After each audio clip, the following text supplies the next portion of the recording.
Morning, morning, morning. It is Saturday. It is the 2022 version of March the 5th. And this is episode 2 of Morning Walks with me, Sean Butler. If you're new to the channel, SpursTalkShow, please like and subscribe. If you're not new, welcome back. Don't forget, in the links in the description you can find the Instagram channel as well now, and the Twitter channel if you don't know how to find it manually. How's everyone doing? I tell you what I've done. I have brutally misread the weather this morning, just coming out in a little sleeveless gilet and a jumper. It is Baltic outside, ladies and gentlemen. Absolutely freezing. Got the weekend off from Tottenham, haven't we? Hey, nothing going on. Bugsy, come on. Nothing going on for Tottenham this weekend. Got to wait till Monday night for Monday night football. I'm going to the game, by the way, so hopefully I'll see some of your pretty faces in and around the bar before the game downstairs. Send me a text if you're in the area on Monday night, and we'll try and meet up. Good news about the game. Old Benton calls back. The Bento box to box. His comeback couldn't be more sweetly timed after the absolute shit show of Harry Winks. Well, not just Harry Winks, to be fair. Everybody against Middlesbrough. But yeah, Bento box is back, so hopefully that'll put a bit of steel to the midfield. Be interesting game, actually. Everton they got woeful away form, sitting precarious 17th in the Premier League at the moment, and getting very close to getting sucked in to the relegation zone, with Burnley hitting a bit of form. We'll be talking about that this evening. I hope it's going to be this evening. I said yesterday that the show with Michael, the Everton fan, is going to be Saturday night at 5 PM, but I feel like I might have double booked myself, so there's an outside chance that I might have to put it back till Sunday at 5 PM. But either way, it's going to be a good show. But yeah, we're going to be talking about how I'm going to chew it over now, I guess, with myself. How do we set up to beat Everton? Do we go, presuming Bento box is fully fit and doesn't need to be bled into the game, do we go for a 3-4-3 like we have been playing, and just go straight Højbjerg and Winks? Højbjerg and Bento box, Bentancur. Or do we go 3-5-2? Maybe give Kulu a rest. I think you'll probably find that we go 3-4-3 again, I'd imagine. And hopefully just give Winksy a rest and try Højbjerg and Bento, and see how we start with that. Even if we do that formation, we can still have... I just snortled a little bit. Don't know if you heard that on the camera, I hope not, but there was a bit of a piggy snort there as I breathed. As I breathed in. Particularly embarrassing. Anyway, 3-4-3. Bugsy, come on. 3-4-3 with Bento and Højbjerg in the midfield. Harry Kane can still come deep, still offer all of the options for creativity that we need, and that he's done so well with against Manchester City and against Leeds. Be interesting to see what happens at the right wing back slot. Do we keep Doherty, or do we put Emerson Royale back in? I'm the first one to hold my hands up. Before the Leeds game, I was calling for Emerson Royale, and Doherty put in his best performance in the Tottenham shirt, so got that one completely wrong. Against Middlesbrough, look, he was bad, like everybody else was bad, but I thought Doherty was okay in the first 25 minutes. In the first half it was just a scrappy, terrible game of football, but he was fairly busy. So I feel like Doherty might have found himself as the number one choice for the time being. It's interesting reading in the paper this morning, a lot of articles linking us with that Jed Spence from Forest via Middlesbrough, or Middlesbrough via Forest, I should say. He's on loan at Forest from Middlesbrough, which is mad, isn't it? Like, what's he doing at Forest when he could be at Middlesbrough? Very strange. But it's not like Middlesbrough are a good enough team to be loaning out there. Well, maybe they are. They beat Tottenham, I don't know. But anyway, I think Doherty's done enough to keep his place. So I think you'll see him at the back. I think we'll see an unchanged back three. What's interesting, again, listening to Conte's press conference yesterday, is that Sessegnon is now, it looks like he's now first choice for Antonio Conte, and that Reguilon has to earn his. Oh yeah, Bugsy, come here, come on. Sorry. That Reguilon now has to earn his place back. I tell you what, there's something fishy about that relationship. I don't think that when he's been dropped, because he hasn't played a lot since January really, and they've been saying, oh, the recovery from COVID's taken a long time, and maybe that's the truth. But then there was rumours of a niggling injury that never really materialised. I just think that there's something fishy with the relationship between Conte and Reguilon. We were talking about it on Spurs Related last night, and Andre on Spurs Related made a good point that maybe Conte has lost faith in Reguilon because Reguilon's had 2 or 3 absolute gilt-edged chances to score goals of late, and he hasn't taken any of them.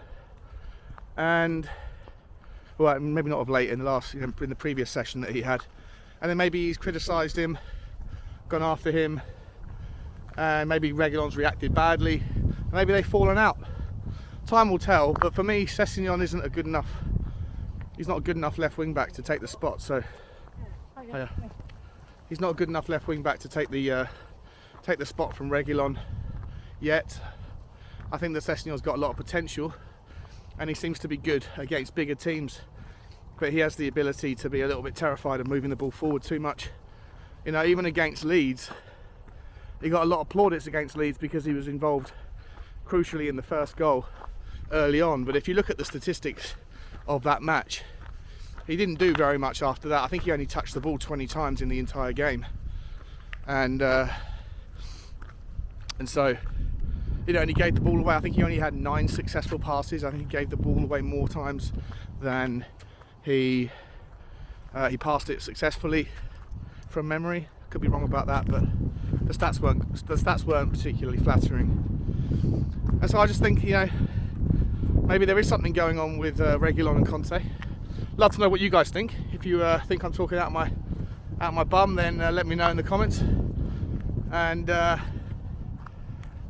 if not, if you think I might be onto something, equally let me know.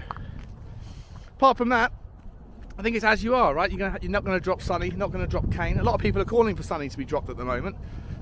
I know he's going through a bit of a,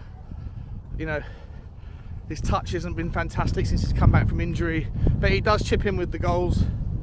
He definitely does, have a great relationship with Harry Kane, as we know. And I think, if I'm not mistaken, that if he gets 5 more assists this season, which is more than likely, then I think he'll be one of the first players ever to have scored and assisted in double figures in 3 consecutive seasons. I don't think there's many players, or any players, that have done that. I saw a stat about that yesterday, that he just needs to get those 5 assists, and then he'll have done that double for 3 consecutive years, and he'll be one of the first players ever to have done it. So you can't drop a guy like him anyway. He's kind of undroppable, I find.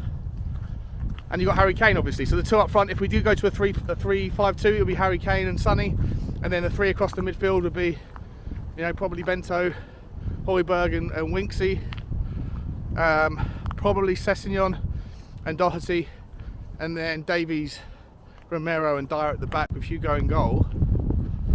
But I don't expect to see that. I expect to see the 3-4-3 with Winksy dropped for Bento, and then, as you were up front, Kulu, Kane and Son. And do you know what, guys? It's fucking freezing out here. My mind's not working fast enough to be able to do this for too much longer. I might wrap it up in a minute. Yeah, so make sure you tune in today or tomorrow, whichever day. I think it's likely to be tonight, but it might be tomorrow at 5 PM for the Everton review with Michael Knight, Evertonian. Go Bugs, go back! We're gonna go back. It's too cold.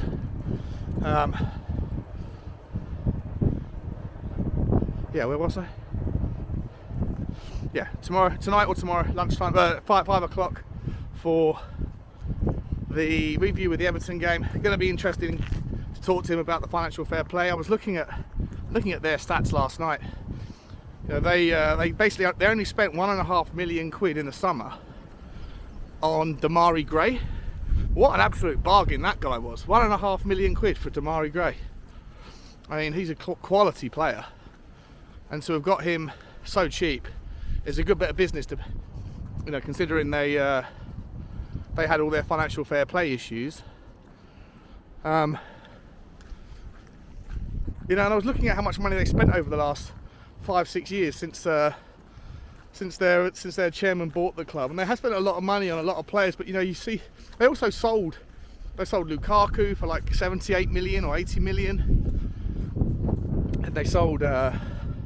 My mind's gone blank. There's too many negative degrees of temperature here for me to be reading this stuff off. But I think like one of the things that hurt them more than anything, they had to pay a massive contract out to Rafa Benitez in January when he left. I think it was like a 50 million quid contract that he wasn't paid because he was only 6 months into his 3.5-year term. So yeah, that's like a new player that could have gone, a really good player that had to go paying that guy off.